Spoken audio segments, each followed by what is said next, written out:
আজকে তাণ্ডব দেখতে আসছি শাকিব খানের মুভি। নাম্বার 1 নায়ক কিং খান, শাকিব খান, এসকে শাকিব খান।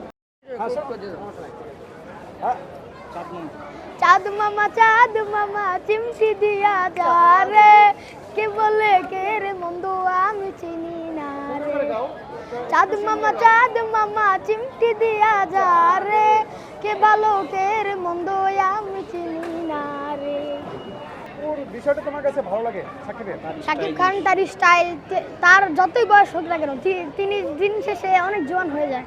তার বরবাদ, তার চুল, তার হাসি, তার স্টাইল আমার কাছে অনেক ভালো লাগে। তার অভিনয় তো ছোটবেলা থেকে তার মুভি দেখি, অনেক ভালো লাগে। তার সব মুভি দেখি, পাসওয়ার্ড, অনেক মুভি দেখছি তার।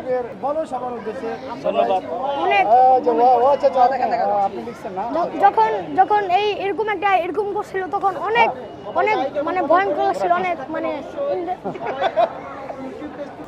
বাংলাদেশে তো সাকিব খানই লাস্ট 5 বছর যাবৎ আপনার ছবিগুলো দেখার পর শিকারি, নবাব, প্রিয়তমা, বরবাদ, তাণ্ডব, তুফান এগুলো দেখার পর থেকে সাকিব খানই বেস্ট। সাকিবের আগে পিছে মুভিতে হয়েছে, এবার আপনি বাদ দিলেন, বাদ দিয়ে আবার অন্য মুভিতে চলে গেলেন, এই বিষয়টা না না না না আমরা আমি যদি শুধু একজনের মুভি দেখি তাহলে আরেকজনকে আমি ওর সাথে কম্পেয়ার করতে পারবো না।